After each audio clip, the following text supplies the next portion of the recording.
Hello दोस्तों, कैसे हैं आप सब। आई होप आप सब अच्छे होंगे और अपनी पढ़ाई मन से और मेहनत से कर रहे होंगे। तो मैंने यहाँ पे क्लास 4 पॉलिटी के लिए मैंने क्लास 4 लिया है। 3 वीडियो में मैंने भारतीय संविधान का विकास कैसे हुआ और भारतीय संविधान में जो 12 हमारी अनुसूचियाँ हैं उसके बारे में मैंने डिटेल से पढ़ा दिया है। तो अब हमारा क्लास 4 है पॉलिटी का, जिसमें मैं भारतीय संविधान की स्रोत मतलब जो भारतीय संविधान के जो रूल नियम होते हैं ये सब किस देश के प्रावधान से लिया गया है। तो ये भी टॉपिक हमें पढ़ना ज़रूरी होता है, क्योंकि जिस भी एग्ज़ाम में जीके जीएस का पोर्शन होता है उसमें जब इसमें पॉलिटी पूछता है तो भारतीय संविधान के स्रोत से एक क्वेश्चन ज़रूर पूछता है, जो हमारा यूपी पुलिस के लिए 2 नंबर का तैयार हो सकता है। तो इसलिए हमें ये टॉपिक पढ़ना ज़रूरी होता है। तो आइए देखते हैं हमारा भारतीय संविधान के स्रोत। तो पहले हम ब्रिटेन की बात करेंगे। तो ब्रिटेन यहाँ से इस देश से कौन कौन से प्रावधान लिए गए हैं भारतीय संविधान में। तो पहले हमें तीनों पॉइंट याद होना चाहिए। आपको एक कॉपी पे नोट करके आपको रट्टा नहीं है, डेली आपको 5 मिनट उसको पढ़ लेना है। आपको पढ़ते पढ़ते 1-2 डेली आपको याद होते जाएंगे, क्योंकि ऐसा तो है नहीं कि हाँ ब्रिटेन से ही क्वेश्चन पूछता है तो हम ब्रिटेन का रट लें तो हमें याद हो जाएगा, ऐसा तो है नहीं। हमें पूरा इसमें याद करना होगा, क्योंकि कोई भी पूछ सकता है, तो इसलिए हमें सारे पॉइंट याद होने चाहिए।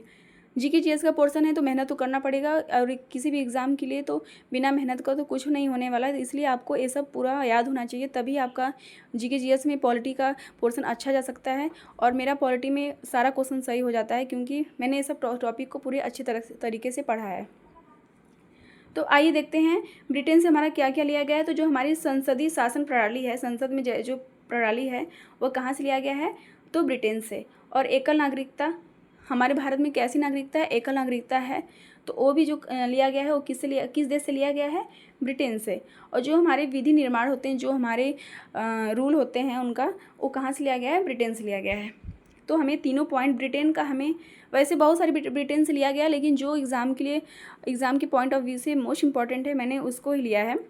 तो आपको ब्रिटेन से तीनों याद होना चाहिए। अब हम बात करेंगे अमेरिका से क्या क्या लिया गया है। तो अमेरिका से जो हमारे मौलिक अधिकार होते हैं, जो हमारे मौलिक अधिकार होते हैं वो कहाँ से लिया गया है, अमेरिका से लिया गया है। तो ये भी हमें पॉइंट याद होना चाहिए कि हमारे जो मौलिक अधिकार हैं, जो हमारे फंडामेंटल राइट है, जो कहाँ से लिया गया है, अमेरिका से लिया गया है। और राष्ट्रपति पे जो महाभियोग की प्रक्रिया है, महाभियोग क्या होता है हमारा, राष्ट्रपति को जब उसके पद से हटाना होता है तो राष्ट्रपति पर महाभियोग लगाया जाता है, उसको डायरेक्टली हम लोग हटा नहीं सकते हैं। तो 21 आर्टिकल में है, 61 आर्टिकल में है, अनुच्छेद 61 में है। ये भी पॉइंट आप याद कर लीजिएगा, जो एक साथ याद हो रहा है उसको कंबाइन करके आप याद करते चलिए। वैसे आर्टिकल अभी मैं पढ़ाऊँगी, कल से आर्टिकल ही शुरू होगा, कल की वीडियो में। और जो हमारा न्यायिक पुनरावलोकन है वो भी कहाँ से लिया गया, अमेरिका से। और प्रस्तावना, मोस्ट इम्पॉर्टेंट जो प्रस्तावना है वो अमेरिका से लिया गया है। उपराष्ट्रपति किसके प्रति उत्तरदायी होता है, तो राज्यसभा के प्रति उत्तरदायी। ये भी हमारा डायरेक्टली क्वेश्चन एग्जाम में पूछता है कि जो उपराष्ट्रपति है वो किसके प्रति उत्तरदायी होता है, तो राज्यसभा। और प्रधानमंत्री के लिए पूछता है कि प्रधानमंत्री किसके प्रति उत्तरदायी होता है, तो लोकसभा, क्योंकि लोकसभा से ही तो प्रधानमंत्री को चुना जाता है और उपराष्ट्रपति को राज्यसभा से। इसलिए उपराष्ट्रपति राज्यसभा का पदेन सभापति होता है और प्रधानमंत्री जो होते हैं वह लोकसभा के प्रति उत्तरदायी होते हैं। तो ये दोनों क्वेश्चन भी आपको याद होना चाहिए। तो जो उपराष्ट्रपति का जो राज्यसभा का उत्तरदायी होना है किस देश से लिया गया है, तो अमेरिका से लिया गया है। और जो हमारी स्वतंत्र, यहाँ पे स्वतंत्रता नहीं है, स्वतंत्र, जो हमारी स्वतंत्र न्यायपालिका है वो भी किससे लिया गया है, अमेरिका से लिया गया है। तो ये आपको सारे पॉइंट याद होने चाहिए। अब हमारा नेक्स्ट है जर्मनी। तो हमारा जर्मनी से क्या क्या लिया गया है, जर्मनी से हमारा जो आपात उपबंध है, आपात जो हमारे इमरजेंसी होते हैं, जो हमारे कितने प्रकार के हैं, 3 प्रकार के हैं। तो जो इमरजेंसी वो हमारा कहाँ से लिया गया है, तो जर्मनी से लिया गया है। ये भी पॉइंट हमें याद होना चाहिए। जो हमारा आर्टिकल 352, 356 और 360 जो हमारे आर्टिकल हैं वो किससे संबंधित हैं, इमरजेंसी आपात उपबंध से संबंधित हैं। ये आर्टिकल भी हमें याद होने चाहिए। तो कहाँ से लिया गया है, जर्मनी से लिया गया है। अब हम बात करेंगे ऑस्ट्रेलिया से। तो मेरे वाले शिफ्ट में यही क्वेश्चन पूछा था कि जो हमारी समवर्ती सूची है वो किस देश से लिया गया है, तो ऑस्ट्रेलिया से लिया गया है। ये भी आपको याद होना चाहिए। ये समवर्ती सूची वाला क्वेश्चन बहुत सारे एग्जाम में पूछा गया। मेरे वाली शिफ्ट में यूपी पुलिस की बात नहीं कर रही हूँ, बहुत सारे एग्जाम में पूछा गया है कि जो हमारी समवर्ती सूची है वो किस देश से लिया गया है, तो ऑस्ट्रेलिया से लिया गया है। और जो हमारे संविधान की प्रस्तावना की जो भाषा है वो भी किस देश से लिया गया? ऑस्ट्रेलिया से। तो ऑस्ट्रेलिया से हमें 2 क्वेश्चंस याद होने चाहिए। और जर्मनी का तो एक ही यही पूछता है क्वेश्चंस, अगर जर्मनी के लिए पूछेगा तो बस आपात उपबंध ही क्वेश्चंस पूछता है। अब हमारा नेक्स्ट है फ्रांस।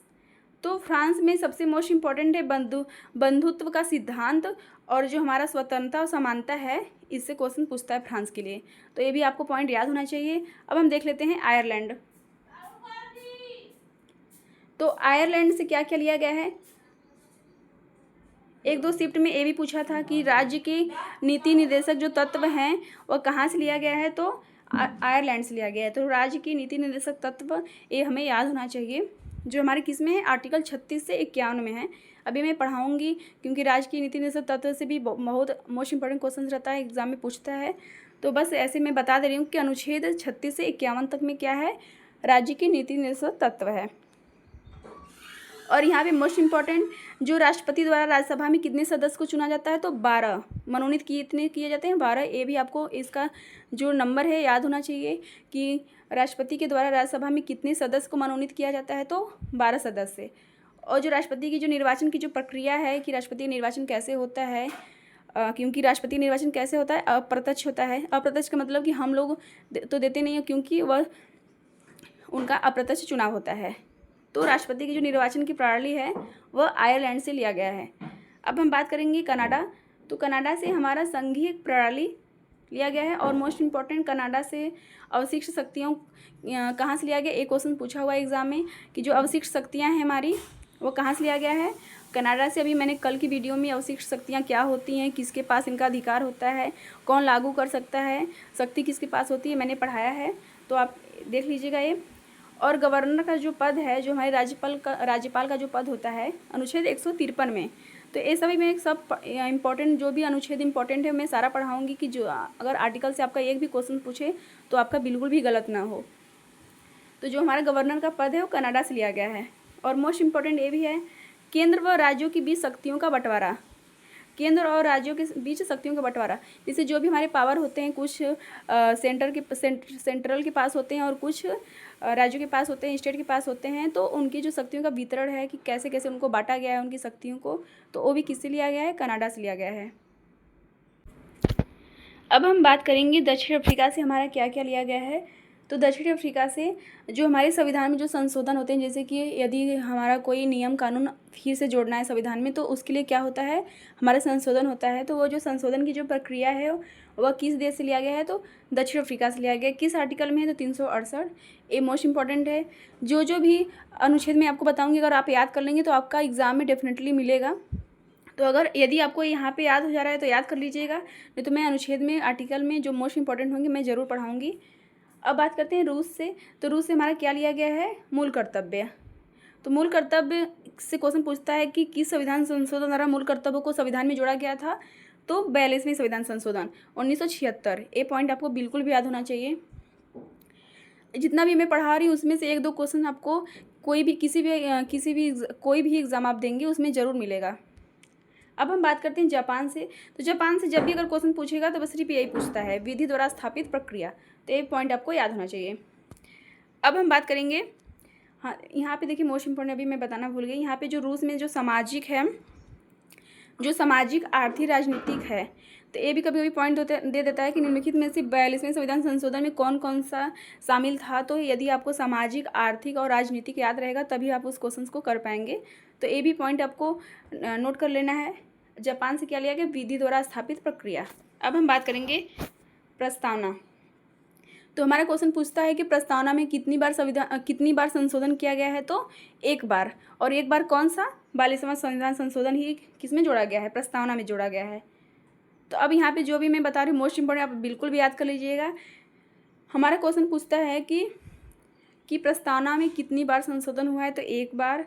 और कौन से संविधान संशोधन हुआ था? तो 42वां 1976। तो ये पॉइंट याद होना चाहिए। अब इसमें कौन कौन से शब्द थे? समाजवादी, पंथ निरपेक्ष, लोकतांत्रिक, गणतांत्रिक व्यवस्था वाला देश है। तो ये भी चारों पॉइंट आपको याद होना चाहिए। अगर पूछ सकता है कि भारत का जो संविधान है उसमें क्या क्या शब्द हैं, तो समाजवादी, पंथ निरपेक्ष, लोकतांत्रिक, लोक तो रहेगा ही क्योंकि हमारा जो लोकसभा के द्वारा ही तो पीएम को चुना जाता है, तो इसलिए लोकतांत्रिक है। और समाजवादी भी है, पंथ निरपेक्ष और गणतांत्रिक, ये भी आपको याद होना चाहिए। अब बात करेंगे कि जब हमारा 42वां संविधान संशोधन हुआ था तो उसमें कौन कौन से शब्द जोड़े गए थे, ये भी मोस्ट इम्पॉर्टेंट है। बहुत सारे एग्जाम में आर के एग्ज़ाम में भी ये क्वेश्चन पूछा था कि जो हमारा 42वां संविधान संशोधन जो कि प्रस्तावना में एक बार हुआ था 1976 में, तो उसमें कितने शब्द जोड़े गए थे प्रस्तावना में? तो 3 शब्द जोड़े गए थे। कौन कौन से? समाजवादी, पंथ निरपेक्ष, अखंडता। ये हमारे संविधान में पहले नहीं थे, इनको जोड़ा गया था कब? 42वें संविधान संशोधन द्वारा। अब प्रस्तावना को भारतीय संविधान की क्या कहा जाता है? आत्मा। ये भी याद होना चाहिए आपको। अब हम देख लेते हैं कि प्रस्तावना से कुछ मतलब कि महत्वपूर्ण मामले हुए थे, तो उनका भी कभी कभी डेट पूछ देता है और उनके बारे में पूछ देता है, तो ये पॉइंट हमें याद होना चाहिए। तो हम बात करेंगे बेरूबारी बनाम भारत संघ, इसका डेट भी याद होना चाहिए। कभी कभी एग्जाम में डेट भी पूछा है और पूछ देता है कि किस मतलब कौन सा ऐसा मामला है कि जो ऐसा माना था कि जो प्रस्तावना है हमारा संविधान का भाग नहीं है। तो संविधान को प्रस्तावना का भाग नहीं माना था किसने? बेरूबारी बनाम भारत संघ 1960। तो ये भी पॉइंट आपको याद होनी चाहिए। अब हम बात करेंगे गोकलनाथ वाद, ये भी मोस्ट इम्पॉर्टेंट है। तो गोलक जो नाथवाद है 1967 में हुआ था। इसने क्या कहा था कि जो हमारे उद्देशिका को संविधान की मूल माना था, तो ये भी पॉइंट याद होना चाहिए। और केशवा भारती बनाम केरल राज्य, इसका भी डेट पूछ देता है एग्जाम में। और इनके तो इसमें क्या हुआ था इस वाद में? तो प्रस्तावना संबंधित, तो हमारा इस वाद में क्या था? तो इसमें था प्रस्तावना संविधान का भाग है।